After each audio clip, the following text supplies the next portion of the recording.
Alhamdulillah Alhamdulillahilladzi anzala sakinatan fi qulubil mu'minina liyazdadu imana ma'a imanihim wa asyhadu an la ilaha illallah wahdahu la syarikalah wa asyhadu anna Muhammadan abduhu wa rasuluhu alladzi la nabiyya ba'dah. Allahumma salli wa sallim wa barik ala nabiyyina Muhammadin wa ala alihi wa ashabihi wa man tabi'ahum bi ihsanin ila yaumiddin.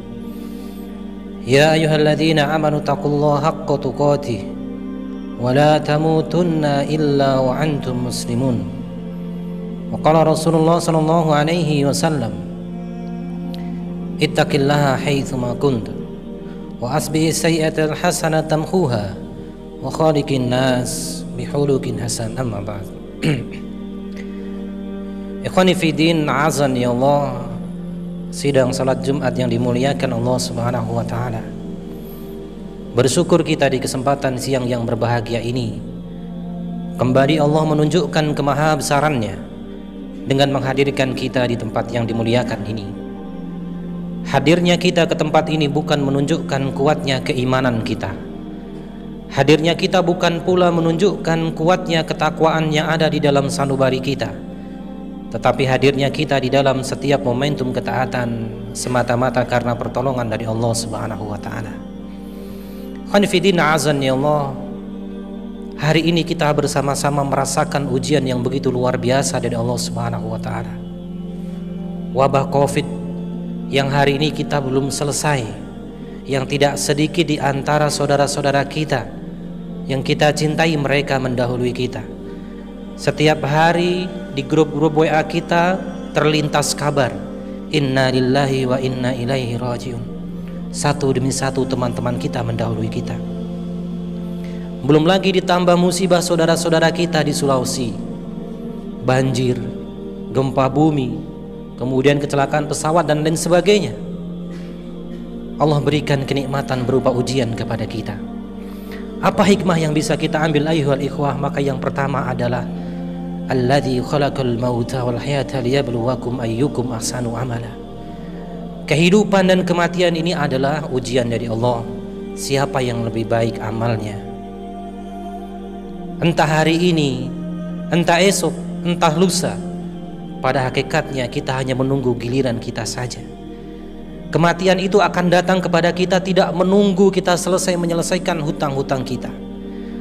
Kematian itu akan datang tidak menunggu sampai anak-anak kita besar, dan kematian itu tidak akan datang sampai kita benar-benar merasa kita bertakwa, tidak.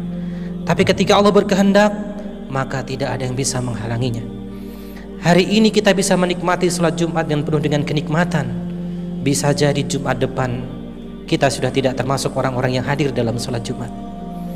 Khonifitina azan ya Allah. Melihat fenomena ini, apa yang harus kita lakukan? Teringat nasihat sahabat Ali. Beliau menyampaikan, tahukah kalian siapa orang-orang yang cerdas itu? Orang-orang yang cerdas adalah mereka orang-orang yang mengetahui bahwa kematian itu sebuah kepastian dan mereka mempersiapkannya. Karena kematian itu ayyuhal ikhwah, orang-orang terdekat yang paling kita cintai pun mereka tidak sanggup menemani kita.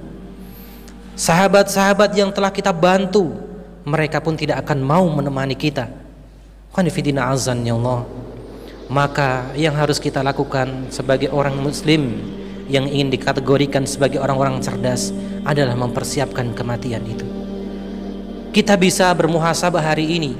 Berapa waktu subuh yang sudah kita lewatkan untuk kita tidak berjamaah ke masjid? Ayo ikhwah. Kita bisa bermuhasabah, sudah berapa lama air mata kita tidak meneteskan taubat kita kepada Allah Subhanahu wa taala. Sudah berapa lama kita tidak bangun di penghujung malam beristighfar. Sudah berapa lama kita tidak membaca Al-Quran, kita renungi maknanya sampai kita berlindang air mata. Khonifidina azan ya Allah. Kita perhatikan amal-amal ibadah kita sampai detik ini. Jikalau Allah nanti memanggil kita, bekal apa yang sudah kita bawa? Seandainya hari ini adalah hari terakhir bagi kita, apa yang kita persembahkan untuk Allah Azza wa Jalla ayyuhal ikhwah? Dalam salah satu hadis Muslim dijelaskan, ketika anak Adam ini meninggal maka terputuslah amalnya, kecuali 3 perkara. sedekah jariyah, ilmu yang bermanfaat, dan anak soleh yang mendoakan kedua orang tuanya. Ini hadis menunjukkan kecerdasan kita beramal. Ketika kita mengetahui bahwa kematian itu sebuah kepastian, maka kita berusaha mencari, mengumpulkan amal-amal yang ketika kita wafat maka amal itu akan selalu menemani kita. Bagaimana kualitas sedekah jariyah kita? Bagaimana infak-infak kita? Tidak sedikit di antara kita begitu tangguh urusan dunia. Kita mampu membayar rumah yang begitu mahal, kita mampu menyicil mobil yang begitu mahal. Tapi lihat kualitas kita, sedekah kita, infak kita. Apakah setangguh kita mengejar dunia? Khonifidina azan ya Allah. Dalam satu pekan berapa jam waktu Allah berikan kepada kita? Berapa lama kita duduk melingkar dalam majelis-majelis ilmu? Jangan-jangan kita jarang hadir ke majelis ilmu. Jangan-jangan kita hadir ke majelis ilmu bukan sebuah kebutuhan bagi kita. Al-Imam Ibnu Qudamah pernah menjelaskan, perkumpulan yang di sana tidak disebutkan, tidak ada zikir, maka itu adalah perkumpulan yang sia-sia. Maka ketika ada perkumpulan yang di sana ada nuansa zikirnya, ingat kepada Allah, maka datangilah, karena itu akan menghidupkan hati-hati kita. Dan yang terakhir, kecerdasan beramal itu anak yang soleh. Dan anak yang soleh ayuhal ikhwah tidak akan hadir gratis, tetapi bagaimana kualitas orang tuanya. Lahan yang subur akan menghasilkan tanaman-tanaman yang subur. Orang tua yang imannya tangguh maka akan menghadirkan anak-anak yang memiliki keimanan yang tangguh. Tapi pertanyaan kita, seandainya kita orang tua, subuhnya selalu kesiangan, sholatnya belang-belang, infaknya minimalis, baca Quran jarang, kita mengharapkan anak-anak yang soleh. Mungkinkah itu terjadi? Khonifidina azan ya Allah, nanti di akhirat kelak ada orang tua yang kemudian diangkat dari neraka, kemudian disampaikan kepadanya, karena ini berkat istighfar dari anak-anakmu di dunia, anak-anak yang soleh. Mudah-mudahan khutbah yang singkat ini memberikan kebaikan kepada kita, memberikan kekuatan kepada kita. Kita tetap optimis menatap masa depan, bahwa insya Allah berbagai ujian ini akanlah sirna. Allah tidak akan pernah menguji hamba-hambanya di luar batas kemampuannya.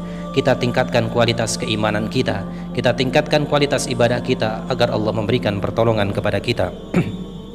Barakallahu li wa lakum fil Qur'anil azim, wa nafa'ani wa iyyakum bima fihi minal ayati wa dzikril hakim, wa taqabbala minna wa minkum tilawatahu innahu huwas samiul alim.